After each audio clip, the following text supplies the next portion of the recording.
पीलीभीत हम लोग कम से कम 2.5 लाख वोटों से जीतने जा रहे हैं।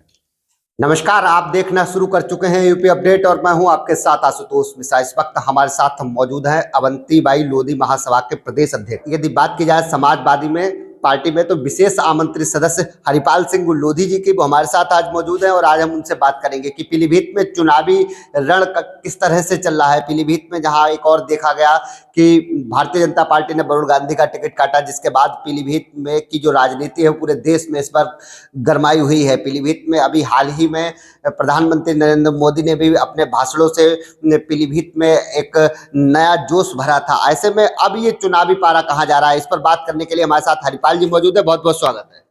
धन्यवाद। हरिपाल जी, पीलीभीत की बात की जाए तो पीलीभीत में लंबे समय से मेनका वरुण गांधी का गढ़ रहा है। पीलीभीत की जनता जवाब देने को तैयार है।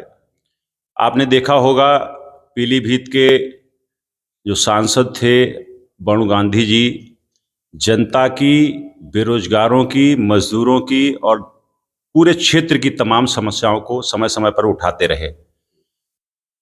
पड़ोस के जिले की बात करें, बरेली की संतोष गंगवार जी, 8 बार जनता ने उनको निर्वाचित करके इस देश के सबसे बड़े सदन में भेजने का काम किया। मैंने इन दोनों शख्सियत का नाम इसलिए लिया है कि दोनों शख्सियत जनता के लिए 365 दिन 24 घंटे कार्य करते रहे। भारतीय जनता पार्टी ने दोनों जिलों की जनता की भावनाओं को ठेस पहुंचाते हुए, मैं तो यूं कहूंगा कि संतोष गंगवार जी का टिकट नहीं काटा, वरुण गांधी का टिकट नहीं काटा, ये जनता की भावनाओं का अपमान किया है, जनता का अपमान किया है। और जनता निश्चित तौर पे 19 अप्रैल को होने जा रहे मतदान में एक दृढ़ संकल्पित होकर के मजबूत रूप से उसका जवाब देगी भारतीय जनता पार्टी को। हरिपाल जी, आपकी बात की जाए तो आप लोध किसान समाज का प्रतिनिधित्व करते हैं, वैसे सर्व समाज का करते हैं, लेकिन लोध किसान समाज में आपकी अच्छी पकड़ है। लेकिन यदि बात की जाए दूसरी तरफ भारतीय जनता पार्टी की, तो कई बड़े कद्दावर नेता जैसे हेमराज वर्मा देख लीजिए आप, विवेक वर्मा जो सिटिंग विधायक हैं, स्वामी प्रवक्तानंद देख लीजिए, तो इन सब बड़े नेताओं के सामने क्या लोध किसान का वोट सपा की झोली में डालना आप संभव मान रहे हैं? आपने बहुत ही अच्छा प्रश्न किया है। जहाँ तक लोध किसान बिरादरी की बात करूं, मैं पीलीभीत में जिलाध्यक्ष की हैसियत से काफ़ी लंबे समय से कार्य कर रहा हूं और पूरे जिले का मैंने भ्रमण किया है। और एक एक गांव जहां पर लोध समाज के या अन्य पिछड़ी जातियों के या दलित समाज के लोग रहते हैं, मैं तमाम सारी पूरे ज़िले से रूबरू हूं और जानता हूं कि कहाँ पे किस तरह की किस कौन कौन सी समस्याएं हैं। देखिए, लोधी जाति एक बहुत ही सहनशील जाति है और सभी जाति वर्गों से अपना सद्भावपूर्ण जो है माहौल बना करके अपना जीवन यापन करती है। खेती बाड़ी इसका मुख्य पेशा है। जहाँ तक राजनीति और वोट बैंक की बात करें, बाबूजी कल्याण सिंह जी से सदैव ये जाति जुड़ी रही और बाबूजी कल्याण सिंह ने भारतीय जनता पार्टी के लिए राजनीति की, तो लोध समाज का भी वोट बाबूजी कल्याण सिंह जी के मार्गदर्शन में भारतीय जनता पार्टी को जाता रहा। लेकिन पिछले दौर की कुछ समय की बात करें, देखिए, भारतीय जनता पार्टी निश्चित तौर पे एक बड़ी पार्टी के रूप में उभरी थी जब बाबूजी कल्याण सिंह जी उसमें काम किया कर रहे थे। लेकिन जब लोध समाज का एक बड़ा चेहरा, लोधी जाति को अपनी पहचान दिलाने वाले जो महापुरुष के रूप में लोधी बाबूजी कल्याण सिंह जी को मानते हैं और पूछते भी हैं और शायद लंबे समय तक पूछते रहेंगे, उनकी स्थान की भरपाई कर पाना बहुत ही मुश्किल है। बाबूजी कल्याण सिंह जी के द्वारा जो कार्य किया गया था राम मंदिर के लिए और अयोध्या के लिए, हम पूरे लोधी समाज के लिए गौरव की बात है कि बाबूजी कल्याण सिंह जी लोध समाज में जन्म लिए और राम मंदिर और अयोध्या के लिए उन्होंने ऐसा कार्य किया कि अपनी मुख्यमंत्री जैसा पद भी त्याग दिया और निश्चित रूप से वो कार्य सराहनीय था। हम सभी लोग उनके साथ थे। लेकिन भारतीय जनता पार्टी जिस समय अटल बिहारी वाजपेयी, लालकृष्ण आडवाणी और तमाम सारे ऐसे लोगों के चेहरे के नाम से जानती थी जिससे कि जनता की भावनाएं भारतीय जनता पार्टी की ओर जुड़ी, उसके बाद उस समय की भारतीय जनता पार्टी, बाबूजी कल्याण सिंह, बेनी प्रसाद जी, वर्मा जी और तमाम सारे ऐसे नेता हुआ करते थे, उस समय की भारतीय जनता पार्टी में और आज की भारतीय जनता पार्टी में बहुत बड़ा अंतर है। बात करें आज की डेट में, भारतीय जनता पार्टी केवल कुछ चंद लोगों की, पूंजीपति और उद्योगपतियों की, व्यापारियों की और माफियाओं की पार्टी बनकर के रह गई है। चाहे देश में, केंद्र में या प्रदेश में, या हम स्थानीय स्तर पर देखें तो देखा जा सकता है, बीसलपुर हो, पीलीभीत हो, बरेली, तमाम आसपास का क्षेत्र, प्रदेश और देश में तमाम हर जगह भ्रष्टाचार और षड्यंत्रकारियों का एक गिरोह बनकर के भारतीय जनता पार्टी रह गया है और जनता उस सारी चीज़ों को देख रही है। कल्याण सिंह जी का जैसे मैंने नाम लिया, तो कल्याण सिंह जी ने अपनी कुर्सी त्यागी जिस जो है अयोध्या राम मंदिर के लिए, उस अयोध्या राम मंदिर की प्रकरण की वजह से ही भारतीय जनता पार्टी प्रदेश और देश में अपना स्थान बना पाई और जनता के मध्य अपना सम्मान स्थापित कर सकी, सरकार बनाने में कामयाब हुई। उन्हीं बाबूजी को भारतीय जनता पार्टी के द्वारा भूमि पूजन में ना बुलाना और अयोध्या, पूरा का पूरा अयोध्या का क्षेत्र आज की डेट में पत्थर से जगमगा रहा है। विदेश से और तमाम जहां से भी अच्छा पत्थर मिल सकता था वहां से पत्थर जुटाए गए और अयोध्या को एक अच्छे मतलब पर्यटक स्थल और धार्मिक स्थल के रूप में इन्होंने उभारा है। लेकिन लोधी जाति को उस स्थान पर क्या अपना स्थान बना पाए हैं?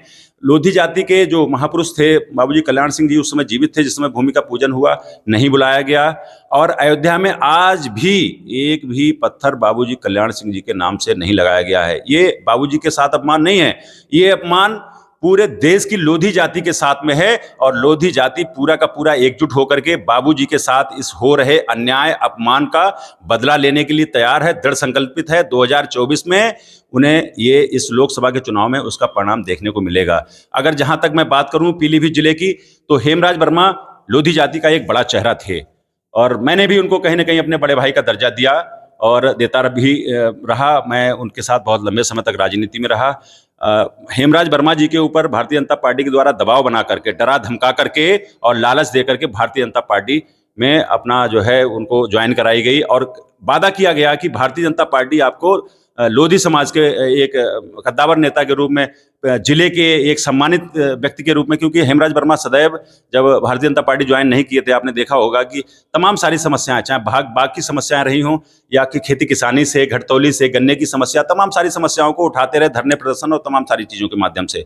लेकिन आपने देखा होगा जब से भारतीय जनता पार्टी में हेमराज वर्मा जी सम्मिलित हुए हैं तब से कहीं ना कहीं अपना एक जो उनका वर्चस्व हुआ करता था, वो जिस तरह की उनकी भाषा शैली हुआ करती थी, जो जिस तरह से वो दहाड़ते थे, वो शायद मुझे लग रहा है कि अब संभव नहीं हो पा रहा है। तो मैं जहां तक मानता हूं कि डरा धमका करके भारतीय जनता पार्टी में सम्मिलित कराने से लेकर के और जो वादा किया था सांसद का टिकट देने तक की सारी चीज़ें जो थी वो एक धोखा थी। और ये धोखा जब टिकट हेमराज वर्मा जी को नहीं मिला है तो ये धोखा केवल हेमराज वर्मा के साथ नहीं है, तमाम इस जिले की जनता का है जिसकी वो आवाज उठाते रहे। चाहे गन्ने, हमने आपको बहुत सारी समस्याएं बताई, बेरोजगारी हो, ठीक है, भ्रष्टाचार हो, या तमाम सारी समस्याएं हैं। तो जिले की समस्या देखिए, नेता जो भी होता है वो किसी एक जाति वर्ग का नहीं होता है, तमाम सारी पूरी पब्लिक का होता है, जनता का होता है। यदि कोई सांसद का चुनाव लड़ता है तो पूरे जिले की समस्याओं को वो उठाता है। तो मैं मानता हूं कि ये केवल धोखा हेमराज वर्मा के साथ नहीं है, ये पूरी पीलीभीत की आवाम के साथ है और निश्चित तौर पे उसका जवाब दिया जाएगा। एक बात और आपको बताना चाहता हूं आशुतोष भाई, क्योंकि हम लोगों ने अभी प्रदेश की बात की बाबूजी कल्याण सिंह जी के रूप में और जिले की बात की हेमराज वर्मा जी के साथ में, इन लोगों के साथ अपमान और धोखा हुआ है। और चूंकि मैं बीसलपुर से बिलोंग करता हूं, 130 बीसलपुर विधानसभा से, और बीसलपुर विधानसभा में आपने देखा होगा 1 साल पहले अभी सहकारिता का चुनाव हुआ था। उस सहकारिता के चुनाव में एक सम्मानित व्यक्ति हैं जो वयोवृद्ध नेता हैं कामता प्रसाद वर्मा जी, जिन्होंने अपना पूरा जीवन इस भारतीय जनता पार्टी के लिए समर्पित कर दिया और तमाम सारे चुनावों में या हर तरह से भागीदारी भारतीय जनता पार्टी के लिए करते रहे। लेकिन 80 वर्षीय उन वयोवृद्ध नेता के साथ में भारतीय जनता पार्टी ने किस तरह का व्यवहार किया, एक ऐसे व्यक्ति को जिसको 4 दिन भी भारतीय जनता पार्टी में आए हुए नहीं हुए थे, उस व्यक्ति को जिताने के लिए सारा का सारा प्रशासन से लेकर के पुलिस और तमाम सारे नेतागण पूरे जिले के भारतीय जनता पार्टी के लगे कामता प्रसाद जी के साथ में। चूंकि उस चुनाव में 12 वोट थे कुल, और 12 वोट होने के बाद में 9 वोट बाबूजी कामता प्रसाद जी के साथ में थे, 5 वोट उनके पड़ सके थे और 2 वोट जो पड़ने थे उन्हीं से हार और जीत का रास्ता प्रशस्त होना था। उन 2 वोटों को लेकर के जबरदस्ती बैलेट पेपर छीन करके और वोट जो है वो दूसरे व्यक्ति जो 4 दिन जिसको आए हुए थे भारतीय जनता पार्टी में उसके पक्ष में डलवाने का काम किया, और जब उसका विरोध किया गया तो जाति पूछ करके मारने का काम किया गया था। तो ये तमाम सारी चीजें हैं, बाबूजी कल्याण सिंह जी या हेमराज वर्मा हो या कामता प्रसाद वर्मा जी हो, लोधी समाज के लिए समर्पित रहे हैं और सभी वर्गों की लड़ाई लड़ते रहे हैं। ये नेता केवल अपने जाति वर्ग के नहीं थे, ये पूरे क्षेत्र के नेता थे और सारी अपनी क्षेत्र की जनताओं की तमाम समस्याओं को, मुद्दों के लिए लड़ते रहे हैं। तो ये अपमान चाहे क्षेत्र का हो, चाहे जिले का हो या प्रदेश स्तर में बाबूजी कल्याण सिंह जी का हो, ये लोधी समाज कभी भूलने वाला नहीं है। और ये मौका है, मैं आपको बता रहा हूं, जैसे 2022 के चुनाव में आपने देखा लोधी समाज ने यहाँ पर भारतीय जनता पार्टी से लोधी जाति का एक प्रत्याशी जो थे उनके विरोध में 17,000 वोट करने का लोधी समाज ने समाजवादी पार्टी के पक्ष में वोट किया था। निश्चित तौर पे वो बदलाव का 2022 का जो चुनाव था वो बदलाव का चुनाव शुरुआत थी, और इस चुनाव में मैं मानता हूं कि 80% मिनिमम लोधी समाज का वोट समाजवादी पार्टी के पक्ष में, या यूं कहें कि भारतीय जनता पार्टी को हराने के लिए और अपना हक अधिकार सम्मान पाने के लिए समाजवादी पार्टी साइकिल निशान पर करने जा रहा है निश्चित तौर पे। और परिणाम आप देखेंगे तो आप पाएंगे कि 80% वोट लोधी समाज का। और एक बात आपको इसके साथ में और भी बताना चाहता हूं, क्योंकि लोधी समाज एक ऐसा समाज है जो पिछड़ी जातियों का प्रतिनिधित्व करता रहा है सदैव से पीलीभीत में। तो लोधी समाज जिस ओर जाता है, एक दो लाइनें कहना चाहेंगे, जिस ओर जवानी चलती है उस ओर जमाना चलता है। लोधी समाज वो समाज है इस पूरे प्रदेश में कि लोधी समाज जिधर अपना रास्ता रुक कर लेता है, अन्य सारी जातियों को भी अपने साथ ले जाता है। हरिपाल जी, समाजवादी पार्टी ने क्या किया के लिए आप बताएंगे कुछ? बहुत ही अच्छी बात आपने पूछी। मैं प्रमाण जिले से ही दूंगा। जी समाजवादी पार्टी विधायक बने थे और बड़खेड़ा की सम्मानित जनता ने उनको उत्तर प्रदेश के जो उच्च सदन है उसमें भेजने का काम किया था। और हेमराज वर्मा एक ऐसे व्यक्ति हैं जिनको विधायक बनने के बाद में वो आपकी पार्टी नेता नहीं रह गए। देखिए वो एक अलग बात है। जिस समय थे, क्योंकि मैं उसी समय की बात कर रहा हूँ, 2012 में जब वो निर्वाचित हुए थे तो समाजवादी पार्टी ने पहली बार विधायक बनने वाले लोधी समाज के उस नेता को मंत्री बनाने का काम किया था और खाद्य एवं रसद जैसा मंत्रालय दिया। तो ये लोधी जाति, केवल हेमराज वर्मा के लिए वो पद नहीं था, वो पद सारे पिछड़े वर्ग के लिए था, पीलीभीत की जनता के लिए था और लोधी समाज के लिए तो था ही था। तो मैं मानता हूं कि समाजवादी पार्टी ने लोधी समाज के लिए जो सम्मान दिया है वो शायद कोई अन्य नहीं कर सकता। और मैं आपको एक बात और बताना चाहता हूं, बीशलपुर विधायक, पूर्व विधायक 4 बार निर्वाचित हुए हैं, मंत्री एक बार भी नहीं बने हैं। शायद उनके पास दर्जा प्राप्त का एक पद रहा था, उपदुग्ध मंत्री का। और पड़ोसी जनपद अपनी बात करें तो रोशनलाल वर्मा जी 3 बार निर्वाचित हो चुके हैं और एक बार भी उनको मंत्री पद नहीं दिया गया। ददरौल से आपका दूसरा तीसरा नाम है लोधी समाज का ही, अवधेश वर्मा जी, दूसरी बार उनको बसपा में मंत्री बनाया गया था। तो मैं ये मानता हूं कि समाजवादी पार्टी ने हिस्सेदारी के साथ में भागीदारी देने का काम किया है, लोधी समाज को जो है सम्मान देने का काम किया है। और केवल लोधी समाज को नहीं, समाजवादी पार्टी की बात की जाए अगर पीलीभीत की, तो समाजवादी पार्टी के प्रत्याशी भगवत शरण गंगवार हैं। किन मुद्दों के सहारे इस बार चुनाव मैदान में है? क्या लगता है कि जनता कहीं बरेली का बता के किनारा तो नहीं कर रही है पीलीभीत? देखिए, आप ये मानते हैं कि हम जमीन से जुड़े नेता हैं, ठीक है, और राष्ट्रीय अध्यक्ष जी माननीय अखिलेश यादव जी ने पीलीभीत के सभी कार्यकर्ताओं को बुला करके और फोन से, टेलीफोन से सभी की राय ली गई थी उसमें, जिसमें माननीय रोशनलाल वर्मा जी का भी नाम था और भगवत शरण गंगवार जी का था। भगवत शरण गंगवार जी चूंकि 5 बार एमएलए रहे हैं और कई बार प्रदेश में मंत्री भी रहे हैं, तो और हमारे पीलीभीत की जनता के साथ सुख दुख में सदैव खड़े होते रहे हैं। तो हम सभी की राय थी कि माननीय भगवत शरण गंगवार जी को हमारे जिले में एक सांसद प्रत्याशी के रूप में जो है हमें दिया जाए। और माननीय राष्ट्रीय अध्यक्ष जी ने और हमारी समाजवादी पार्टी की जो शीर्ष नेतृत्व है उन्होंने हमारी कार्यकर्ताओं की और पीलीभीत की जनता की भावनाओं का सम्मान रखते हुए उन्हें हमारा प्रत्याशी बनाया है। और हम पूरी समाजवादी पार्टी और जिले के सभी कार्यकर्ताओं नेताओं को इस बात की बधाई देते हैं कि इतना सशक्त और सभी को साथ में, सभी वर्गों को साथ में लेकर के चलने वाले ऐसे व्यक्ति को हमारा प्रत्याशी बनाया है। और निश्चित तौर पे हम लोग जो है उस कार्य में सफल भी रहे हैं, जिस तरह से हमने देखा है। जी, चुनाव इस बार मुद्दों का नहीं लग रहा है, जातीय आंकड़ों में बदलता चला जा रहा है, आप क्या कहेंगे? देखिए, ऐसा है, कहीं ना कहीं जातीय आंकड़े थोड़ा बहुत प्रभावशाली होते हैं, लेकिन बहुत ज्यादा वो नहीं रहता है। ये लड़ाई जो है भारतीय जनता पार्टी की नीतियों और कार्यों के विरोध की है।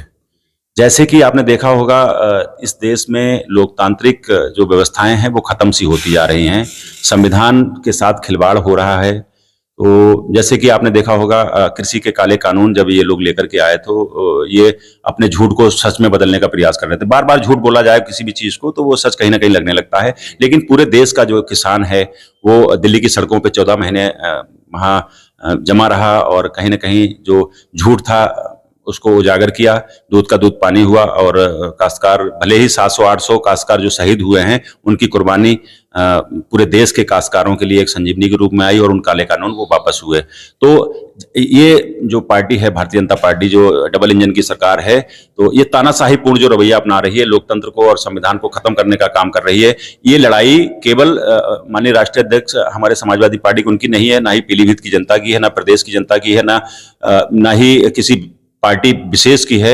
ये पूरे समूचे देश के लोकतंत्र बचाने को और संविधान भ्रष्टाचार रोकने को तानाशाहीपूर्ण रवैया जो चल रहा है, ठीक है, तमाम ऐसी सारी देखिए सरकारी संपत्तियां और एजेंसियां बहुत सारी जो है जो बेचने खत्म होने की कगार पे हैं, जैसे LIC की ही बात करें, ठीक है, बंदरगाहों की बात करें, हवाई अड्डों की बात करें, लाल किला की बात करें, तो तमाम सारी चीजें। दूसरी सबसे बड़ी चीज मैं बता रहा हूं आपको, देखिए बिजली प्राइवेट सेक्टर में देने के लिए लोग योजना बना रहे हैं, ठीक है, सड़कों का हाल आप देख ही रहे हो, स्वास्थ्य आप देख ही रहे हैं, स्वास्थ्य जैसी व्यवस्थाएं भी ये जो है कहीं ना कहीं जो है प्राइवेट सेक्टर में देने का काम कर रहे हैं, ट्रेन है, रेल है, ये तमाम सारी चीजें जब प्राइवेट सेक्टर में जाएंगी तो कहीं ना कहीं कुछ चंद लोग जो हैं वही उसका जो है फायदा उठाएंगे। और सबसे बड़ी जो समस्या काश्तकारों की आपने देखा होगा कि काश्तकार एक तरह से मतलब जो अपनी खेती बाड़ी को जो रखाने का काम करते हैं, है ना, तो उनकी आय दोगुनी होना तो एक अलग बात है। बेरोजगारों के लिए 2 करोड़ जो नौकरियां देने की बात कर रहे थे, वो सारे ये अपने ही सारे वादों में जो इन्होंने जिसको लेकर के ये सरकार में आए थे उनमें सारे के सारे वादों में फेल हुए हैं। और आवारा पशुओं की तो समस्या इतनी ज्यादा बुरी हो गई है कि तमाम सारे एक्सीडेंट, लोग अपनी जान गंवा रहे हैं आवारा पशुओं की वजह से ही। और दूसरी चीज ये सबसे बड़ी कि अगर 3 परिवार में 3 सदस्य अगर हैं तो तीनों सदस्य 8-8 घंटे की नौकरी कर रहे हैं। यदि 8 घंटे की नौकरी की जाए तो मिनिमम मुझे लग रहा है कि 8 से 10 हजार रुपए उसको मिलना चाहिए। अगर संविदा की भी नौकरी मान लें तो 8 से 10 हजार रुपए 3 व्यक्ति अगर उसको ड्यूटी कर रहे हैं खेत रखाने के लिए, तो 30 हजार रुपए तो उसका मेहनताना हो रहा है, वो पैदा कितना कर रहा है उसमें। हरपाल जी, आपके जो प्रत्याशी हैं मतलब समाजवादी पार्टी इंडी गठबंधन के प्रत्याशी हैं, और उधर सामने Bharatiya Janata party, booth booth पर उनकी कार्यकर्ता है, आप लोगों का क्या किस तरह से जो जोड़ बना हुआ, गठजोड़ बना हुआ, किस तरह से आप लोगों के कार्यकर्ता काम कर रहे हैं? देखिए, हर पार्टी का अपना एक संगठनात्मक ढांचा है और हर पार्टी अपने संगठन के दम पर ही चुनाव लड़ती है। जहां तक हम समाजवादी पार्टी की बात करें तो समाजवादी पार्टी का कार्यकर्ता प्रत्येक बूथ पे मिनिमम 20 कार्यकर्ता सक्रिय रूप से कार्य कर रहा है। और मैं आपको बताऊं, देखिए जितना भी सत्ता आती है, सरकारें पार्टियां सरकार में आती हैं और चली जाती हैं। जो पार्टियां सरकार में होती हैं तो कहीं ना कहीं उनका संख्या बल बढ़ जाता है, क्योंकि मलाई मारने वालों की, चाटुकारों की संख्या ज्यादा है ना। तो जो भी सरकार आएगी तो उसके साथ संख्या बल तो हो ही जाता है ज्यादा, लेकिन वो केवल दिखावे के लिए होता है। देखिए पार्टी वही सरकार में आती है जिसकी लड़ाई जनता लड़ती है, ठीक है ना। और मैं जहां तक मानता हूं समाजवादी पार्टी और इंडिया गठबंधन की लड़ाई जनता लड़ रही है। कार्यकर्ता हमारे उनको केवल और केवल मार्गदर्शन करने का काम कर रहे हैं, ठीक है। और जिस तरह से हमने अभी तक जो भी दौरे किए हैं क्षेत्र के और बैठकें की हैं, अभी हम 9 तारीख में ही हम 45 बैठकें बिलसंडा क्षेत्र में किए हैं। और जिस तरह से जन सैलाब और तमाम सारी चीजें मिल रही हैं हमें देखने को, जन समर्थन जैसा मिल रहा है, और जिस तरह से लोग हम लोगों को हाथों हाथों ले रहे हैं, तो मुझे लगता है कि पीलीभीत हम लोग कम से कम 2.5 लाख वोटों से जीतने जा रहे हैं। अनीश अहमद खां की बात की जाए, बहुजन समाज पार्टी से प्रत्याशी हैं, क्या कहेंगे आप उनके लिए? देखिए, सबसे पहले तो मैं, जब आपने बहुजन समाज पार्टी BSP की बात की है, तो मैं सबसे पहले ये कहूँगा कि बहन जी इस प्रदेश में सबसे बड़ी नेता हैं अनुभव के रूप में। अगर अनुभव की बात की जाए तो चूंकि 3 से 4 बार शायद वो मुख्यमंत्री रही हैं, ठीक है। अखिलेश जी 1 बार मुख्यमंत्री रहे हैं, लेकिन उनका जो कार्य है वो 4 वर्षों पे भारी पड़ता है, ठीक है। कई सरकारें शायद मुझे लग रहा है कि 4 बार या 6 बार भी आएंगी, तो उन्होंने जितना विकास कार्य और तमाम सारी चीजें दी हैं, योजनाएं दी हैं, तो वो अन्य सरकारों के 4 कार्यकालों के पर भी भारी पड़ेगा।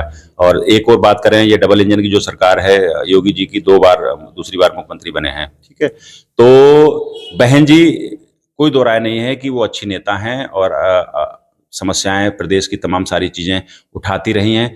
लेकिन आपने देखा होगा इस देश में जो भारतीय जनता पार्टी का ये सिस्टम रहा है कि डरा धमका करके भारतीय जनता पार्टी ने या तो तमाम सारे नेताओं को अपने में मिला लिया है, और जो व्यक्ति अपने में नहीं मिला, या तो डराएंगे, धमकाएंगे, लालच देंगे, तो इन सारी चीज़ों से अगर कोई व्यक्ति ओबलाइज हो गया तो उसको इन्होंने अपने में मिला लिया। और यदि कोई व्यक्ति अपने में नहीं मिलता है तो झूठे मुकदमों में फंसा करके उनको जेल भेजने का काम कर रहे होंगे। आपने उदाहरण देखे होंगे केजरीवाल जी का, हेमंत सोरेन जी का, और अभी बीच में आपने देखा पीलीभीत में जो है सांसद जो रहे हैं 8 बार निर्वाचित हुए हैं, तो मैं तो उनको बरेली मंडल का सबसे बड़ा नेता मानता हूं। 8 बार जो व्यक्ति सांसद निर्वाचित हुआ है और जनता ने उस पर भरोसा जताया, और 8 बार के निर्वाचित सांसद का अगर भारतीय जनता पार्टी टिकट काट रही है तो ये एक हास्यास्पद चीज हो रही है कि जो व्यक्ति 8 बार अगर सांसद निर्वाचित हुआ। और सहमत के लिए क्या कहेंगे आप? अनीस अहमद के लिए मैं यही कहना चाहूँगा कि मुस्लिम वोट बड़ी तादाद 98% समाजवादी पार्टी को वोट करने जा रहा है।